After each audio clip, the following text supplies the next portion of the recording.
Happy birthday Mahesh Babu sir. And friends, ఎవరైతే Mahesh Babu fans ఉన్నారో ఒక లైక్ చేసి అయితే ఈ వీడియో చేయాలి. ఎందుకంటే ఇది tribute to Mahesh Babu sir. And ఆయన అచీవ్మెంట్స్, ఆయన ఎప్పుడు పుట్టాడో ప్రతి ఒక్కటి వీడియోలో తెలుసుకుందాం. అండ్ ఫ్రెండ్స్, ఎవరైతే ఫస్ట్ టైం చూస్తున్నారో నా వీడియోని కొంచెం లైక్ చేసి సబ్స్క్రైబ్ చేసి చూడండి. అండ్ డైలీ మీ ముందుకి ఒక కొత్త టాపిక్తో వస్తాను. అండ్ ఈరోజు మన సూపర్ స్టార్ మహేష్ బాబు గారు బర్త్డే ఈరోజు. అండ్ ఈ రోజుకి 50 ఇయర్స్. అండ్ 50 ఇయర్స్ అయినా కానీ ఆయనలో ఒక స్టైలిష్ కానీ లేకపోతే చార్మ్ కానీ ఇంకా ఒక 20-25 ఇయర్స్ అన్నా కానీ నమ్మేటట్టు అలా మెయింటైన్ చేశారు మన మహేష్ బాబు గారు. అండ్ ఇప్పుడు ఆయన గురించి తెలుసుకునే ముందు ఆయన 1975లో లైక్ చెన్నైలో యాక్టర్ కృష్ణ, సూపర్ స్టార్ గారు యాక్టర్ కృష్ణకి జన్మించారు. అండ్ ఇక్కడ ఆయన మహేష్ బాబు గారు ఆయన అచీవ్మెంట్స్ ఎంత గ్రేట్ అంటే 4 ఇయర్స్కే ఆయన చైల్డ్ ఆర్టిస్ట్గా డెబ్యూ చేసిండు. సో 4 ఇయర్స్కి ఏం మూవీస్ అని అంటే మన శంకరావరం అని, బజార్ రౌడీ, ముగ్గురు కొడుకులు, ఇలాంటి మూవీస్లో చైల్డ్ ఆర్టిస్ట్గా చేసి ఆల్రెడీ రాణించండి. అండ్ ఇంకా చాలా సినిమాలు కూడా చైల్డ్ ఆర్టిస్ట్గా చేసి మొత్తం చిన్నప్పటి నుండే ఒక సూపర్ స్టార్ అని అనిపించుకునే రేంజ్లో అయితే ఆయన మూవీస్లో యాక్ట్ చేసిండు అనమాట. ఇంకొకటి ఏంటిది అని అంటే ఆయన చిన్నప్పటి నుండే ఆ సూపర్ స్టార్ అది మెయింటైన్ చేయడం, చూసుకుంటే ఆ కామ్నెస్, ఆ హంబుల్నెస్ మెయింటైన్ చేయడం అనేది ఆయనకి బర్త్ నుండే వచ్చింది. అండ్ చిన్నప్పటి నుండి అది మెయింటైన్ చేసుకుంటూ వచ్చిండు. అండ్ మనం అనుకున్నట్టుగానే 1999లో, సో దీనికన్నా ముందు ఆయన కాలేజ్ వచ్చేసి లయోలా కాలేజ్ చెన్నైలో చదివిండు. సో అది చదివిన తర్వాత 1999లో రాజకుమారుడు మూవీతోని డెబ్యూ అయితే చేసిండు. అండ్ మన డెబ్యూ చేసినట్టే అనుకున్నట్టుగానే 1999లో బెస్ట్ మేల్ డెబ్యూ అని చెప్పి 1999లోనే ఈ అవార్డు అయితే వచ్చింది మహేష్ బాబు గారికి. అండ్ అది వన్ ఆఫ్ ద బెస్ట్ డెబ్యూస్ ఆ టైంలో 1999లో. అండ్ ఇంకా దాని తర్వాత బ్రేక్ త్రూ ఎప్పుడు వచ్చింది అని అంటే మురారి మూవీతో. ఇది 2001లో వచ్చింది. అండ్ మనందరికీ తెలుసు, ఇప్పటికీ కూడా ప్రతి ఒక్కరి పెళ్ళిలో మురారి సాంగ్స్ లేనిదే ఒక పెళ్ళి అయితే అవ్వదు ఫ్రెండ్స్. అండ్ ఇంకోటి, అండ్ దాని తర్వాత బేసికల్గా చెప్పాలంటే మురారితోని బ్రేక్ త్రూ ఇచ్చిండు. కానీ 2003లో ఒక్కడు ఎలాంటి సంచనాలు అనేది నమోదు చేసింది అనేది ప్రతి ఒక్కరికి తెలుసు. అండ్ ఇప్పటికీ కూడా ఆ లైక్ ఒక్కడు సాంగ్స్ కానీ లేకపోతే సినిమాని కానీ ప్రతి ఒక్కరు వాచ్ చేసి ఉంటారు. అంత గ్రేస్, అంత యాక్టింగ్, అంత సూపర్ మూవీ అది. దాంతో ఒక హై లెవెల్ ఫ్యాన్ బేస్ అయితే పెంచుకున్నాడు మహేష్ బాబు గారు.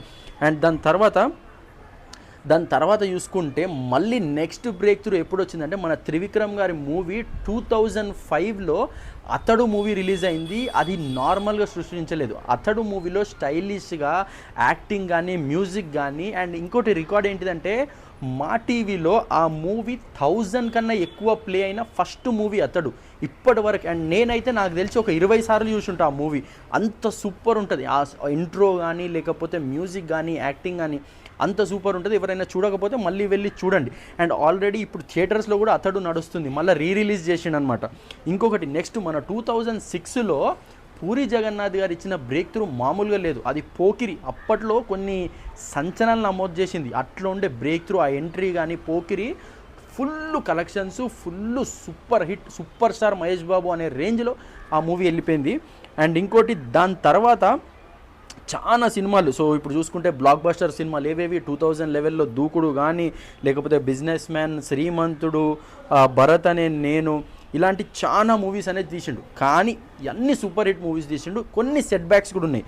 సో సెట్ బ్యాక్స్ ఎక్కడంటే కలేజా మూవీ, నేను ఒక్కడనే మూవీ, ఆగడు మూవీ, కొన్ని ఇవన్నీ సూపర్. ఫస్ట్ 2-3 రోజులు ఫుల్ ఆడినాయి. కానీ దాని తర్వాత కొంచెం ఫ్లాప్ టాక్ వచ్చింది. కానీ ఇప్పటికీ కూడా మీరు చూడండి. అండ్ నా మాట తప్పైతే కనుక మీరు ఎవరినన్నా అడగండి, కలేజా మూవీని ఎంటర్టైన్మెంట్ నార్మల్గా నడవలేదు. మొన్న థియేటర్స్లో రిలీజ్ అయితే మీరు అర్థం చేసుకోవచ్చు ఏ రేంజ్లో నడిచింది అనేది. అండ్ 1 మూవీ కూడా ఒక ప్రయోగం అట్లాంటి ప్రయోగం ఎవరు చేయడు. అట్లాంటి హీరో, అట్లాంటి సూపర్ స్టార్ 1 మూవీ చేసిండంటే అవన్నీ కొంచెం ప్రయోగం చేసుకున్నాడు అనమాట మహేష్ బాబు గారు. అండ్ అది కూడా మనం చాలా నీట్గా చాలా మంచిగా తీసిండ్రు ఆ సినిమాలు కూడా.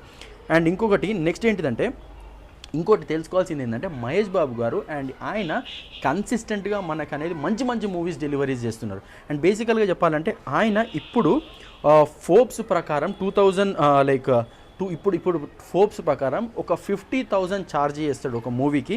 అండ్ ఇంకొకటి ఏంటిదంటే బేసికల్గా మోస్ట్ డిజైరబుల్ ఉమెన్ అని 2013లోనే 2013లోనే ఈయన అవార్డు గెలుచుకున్నాడు. ఎందుకు అనంటే ఆయన అందం కానీ ఏమన్నా కానీ ఎవరున్నారు మన ఇండియా లెవెల్లో కూడా ఎవరు లేరు. 50 ఇయర్స్ వచ్చినాక కూడా అదే మెయింటైన్ చేస్తున్నాడు అంటే మీరు అర్థం చేసుకోవచ్చు. సెల్యూట్ టు మహేష్ బాబు గారు. అండ్ ఇంకొకటి ఆయనకి 2023లో most respected in Telugu cinema అనే అవార్డు కూడా వచ్చింది. అండ్ ఇంకొకటి ఏంటిదంటే ఫస్ట్ వ్యాక్స్ స్టాచ్యూ సింగపూర్లో కట్టింది మహేష్ బాబు గారిదే. ఇది ఎవరికైనా తెలియకపోతే అండ్ ఇది తెలుసుకోండి, ఎందుకంటే ఒక వ్యాక్స్ స్టాచ్యూ అనేది సింగపూర్లో మహేష్ బాబు గారికి కట్టారనమాట.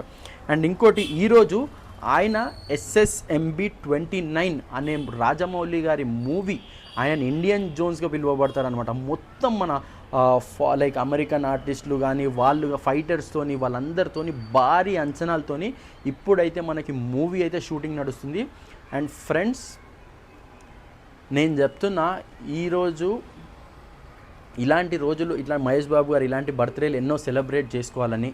And friends once again happy birthday to Mahesh Babu గారు. అండ్ ఆయన మనకిచ్చిన సూపర్ స్టార్ మహేష్ బాబు గారు, ఆయన మనకిచ్చిన మూవీస్ కానీ లేకపోతే ఆయన ఎన్నో కార్యక్రమాలు చేసిండు. ఎలాంటి కార్యక్రమాలు అంటే మన పిల్లల్ని చదివించడం, ఊరిని దత్తత తీసుకోవడం, ఎంతోమందిని హార్ట్ సర్జరీ హార్ట్ రీప్లాంటేషన్కి ఆయన మనీని 30% మీరు చెప్పండి ఏ హీరో ఇస్తున్నాడని. ఏ హీరో ఇవ్వట్లేదు. 30% ఆఫ్ ద ఇన్కమ్ని ఆయన మొత్తం ఈ చారిటీస్కే పంచుతున్నాడు. అంటే మీరు అర్థం చేసుకోండి ఆయన మనసు ఎలాంటిది అని చెప్పి.